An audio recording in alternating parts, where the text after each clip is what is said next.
What up, people? What's poppin', baby? Sports fans, sports junkies. You know how we do it, man. Alyork Sports, man. Couple topics I gotta take care of today. But before I get into anything, let me turn this fan off. Hold up. Yeah, don't need no fan noises as I'm talking, man. Salute to the LES, Las Vegas, East Coast, West Coast, CWN Sports, the panel, Alyork Sports.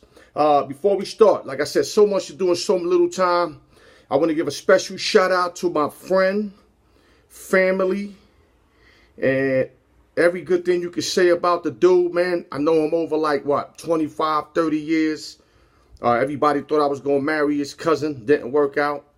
No matter what we went through, he stood out of it, mind his business, never had an argument with him. I don't even remember this dude having a fight, dog. Like, and he ain't pussy. He's just, this is why it's a big loss for the Lower East Side, because he's such a good dude. Everybody that remembers him only remembers love. And when you got a good dude like that, spreading that love in a bad environment, it's almost like throwing cure on cancer, you know what I mean, or any diseases. And this is why he's so big, because he's one of the few that really spread love all over, because he's been all over Ridge, you know, the Hill, fucking Staten Island, like Long Island. This dude travels all over. He even wanted to come to Vegas, man. And that's Steven Martinez, a.k.a. P. Sizzle, a.k.a. what y'all know him by, P.S. And like I said, salute my brother. I love you. I felt it was necessary to pop you off at the beginning of my video, because you always was a good dude. And, you know, now you can get up with your moms. Not that that was the plan, but your moms love you more than anybody else. And just say hello to Nayah for me, man. And love. Like I said, this touches down, man. Because P.S. is a real good dude, man. With that, rest in peace, good brother. My dude. Now, another sports news. Don't forget, y'all. My boy Dwayne Beeman fights June 22nd on CBS Sports at 7 o'clock at the Wallstein Center in Cleveland, Ohio. Make sure you guys tune in. Like I said, my man D. Beeman, Mr. Stop Running. Good dude, the truth. And I'm his biggest, one of his biggest fans. I'm not going to say I'm his biggest fan, but I'm a big fan of D. Beeman. I just love the way he work out, the way he laugh about it. It's just the guy deserves it, well-deserved, and I just can't wait till he knocks out Solidar June 22nd on CBS Sports. Salute to D. Beeman in the camp and everybody, man. And before I move on, also salute to Boss Man Tony. Appreciate your services, bro. Whatever you put out for me now will always be remembered. Just like you wrote on that group thing, you remember for people stepping up now, I remember shit like that too. So just keep that in mind. Salute, T. Now let's get into sports news. Let's go right to the NBA Finals. Golden State minus 280 versus the Raptors plus 240. I wouldn't recommend to take Golden State on a series. Laying 280 is a lot, especially when you don't know if KD and Cousins, their situation. So this is a series you got to bet game by game. Unless you like Toronto and you take the plus 240.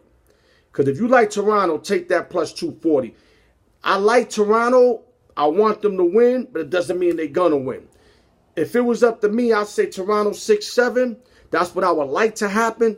But what might happen would be, you know, Dub Nation in 6. That's what might happen. But I'm hoping that Toronto holds serves at home. They got to hold serve at home and win these 2 games. And now that I'm jumping into that, I like Toronto in game 1. It's a pick 'em. Take them game 1. Because Boogie's is questionable. KD's out. Doesn't mean if Boogie plays. If anything, that's not going to help Dub Nation out, because they got to get him back in the rotation. And if Dub Nation is going to win this series, I hate to say it, but they're going to have to use Cousins and KD as decoys. Now, I know y'all going to be like, how you going to have KD as a decoy? He's one of the best. Yo, you know what? They're playing so fluently right now. You don't want to change anything. There's an old saying, if it ain't broke, don't fix it. So when they add KD, all KD's got to do is join that little flow that's going on. Don't try to be the ball hog. Don't try to be the KD where you took over this team and you was the go-to guy. No. Go in there, get your open shots. Don't worry about no finals MVP. You got 2 of them. Curry probably will get that. just flow with the rotation, and that'll be your best opportunity. Because if you do it any other way, I won't be surprised if the Raptors upset and take this series. And Kawhi owes them one. Because a couple years back with the Spurs, he had them up something like 2-1, and they were up like 18, 19 points. And then he got injured with less people on his team that were as good as the Raptors team. And the Raptors are also a great defensive team when they need to be, and they suffocate you. The only thing is I think that Dub Nation has got the medicine for that type of defense because they're going to spread them out. Milwaukee tried to spread them out, but they couldn't hit no jump shots, especially on the road. So when they gave the ball to Giannis all the time trying to create, they just put Siakam, Ibaka on them, and it was over. They're too long and they too tall, and they couldn't get out of that. But Dub Nation's a different type of team. They're going to spread them all around, and they're going to shoot threes, and they usually can them. So be aware for a great series. It's going to be a great series. Like I said, if it was up to me, I hope the Raptors win. No hating shit. I just like Kawhi. I just like to see Kawhi win one and stay in Toronto. That's all. Stay in the East. Team needs you. NBA would love you to stay over there. So much to do in so little time. I got to hurry up. Rockets, Chris Paul, James Harden got into a situation. We're staying in the NBA. James Harden. I just think he's too much of a me player. I just really think he's greedy. Now, don't get me wrong. One of the top scorers ever. And when I say that, I don't mean points added up throughout his career. I just mean his arsenal is so deep. I mean, from that, he can hit an open three, that 4-step three. He can Euro step you. He can dunk it on you. He could go the opposite way on the leg. I mean, he's tall, so he always keeps being lengthy. Every guard that try to guard him, he can shoot over them. His arsenal is ridiculous. But the only thing I don't like about Harden is he don't play no defense, and he's very selfish. If he wasn't selfish, he could have stood with OKC, been the second and third two guy. But you know why he wasn't?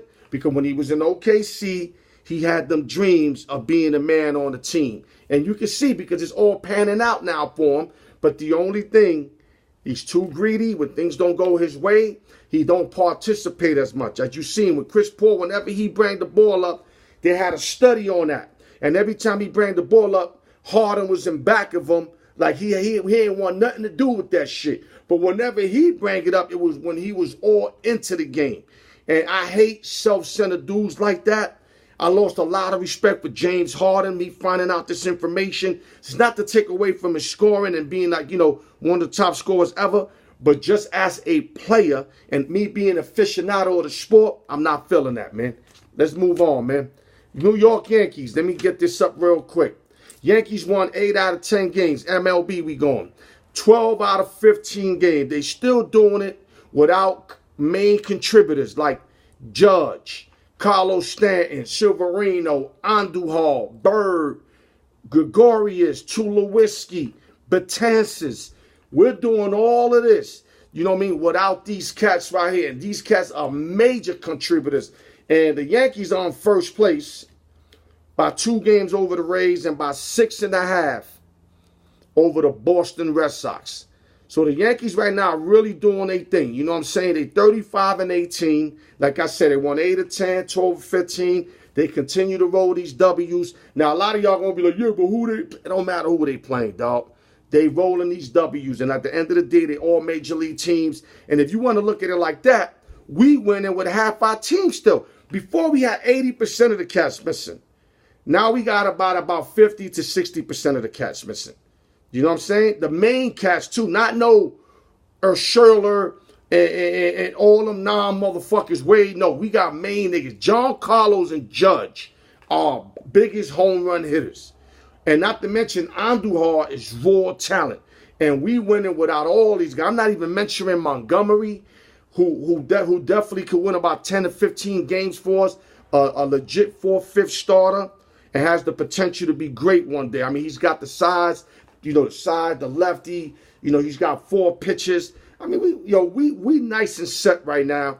Well, all we got to do right now is go get Corey Kluber. Hope Cleveland keeps losing. Get Kluber, but don't try to give too much for him. We do not need to give too much for him. Maybe we give about 2 promising prospects and a throw-in. Because at the end of the day, these guys are going to be real good. And I hope we don't mess with Andujar, Gleyber. I hope we don't touch none of those guys. I'll give up Domingo, John. And I know a lot of y'all people disagree because he's like 8-2, 8-3. But you know what? If you want something good, you got to give something good. And I'll take Kluber any day over Domingo, John, at the age he is. That's real talk. Domingo Germán. Let me say it right. Domingo Germán, not John. Domingo Germán, because I know y'all, it's a lot of vocabulary dudes out there that look for me to mess up and try to correct me. It's corrected, so let's leave that shit alone. And last but not least, up in the ice, the NHL, St. Louis Blues 45-28-9 versus the favorite Boston Bruins 49-24-9. The Bruins are favored to win the series -170. Blues are +150. Yesterday, I seen a little bit of the game. St. Louis Blues went up 2-0. I thought they was going to snatch game one. They had to snatch game one. And I think this might be a series killer. Because when you got a game that you should have won, you got to win that game. Because that takes a lot out of you, especially in the Stanley Cup and these games of this magnitude. You got to find a way to do it. You have to find a way to do it, dog. And, you know, like I said, they was up 2-0. They let the Bruins score 4 unanswered. Bruins won 4-2 game one. I think they'll probably win game 2 because now they got the momentum. So the Blues are going to be in a whole deeper trouble right out the gate. If somehow, some way, Blues could take game 2, then the series is going to be a great series again. But I think their game to take was yesterday, and they came up short at Boston. All right, y'all? So, yo, man, continue to tune in. Like I said, Alyork Sports every Sunday between 11-12 Pacific, 2-3 Eastern. Don't forget, Dwayne Beeman, June 22nd at the Wallstein Center in Cleveland, Ohio. He's fighting Saludar. Should be a great fight. My boy D. Beeman, CBS Sports at 7 o'clock, June 22nd. And last but not least, salute to my brother, my boy, P. Sizzle. Yo, my dude, man. Like, the whole Lower East Side, it's going to hurt, man. And they're not hurting. They would eventually hurt because the love, like I said, the love you gave the dudes, man, was unconditional, man. And you never really wanted nothing. Like, you know, you used to like to drink a little bit, whatever. That's all it was. You ain't never asked me for no money. Never been like that. Always a good dude, straight dude. And like I said, God bless you, your soul. Rest in peace, good brother. And with that, I'm going to let this rock for you a little bit. Just for you, man. I know you like this joint right here, man.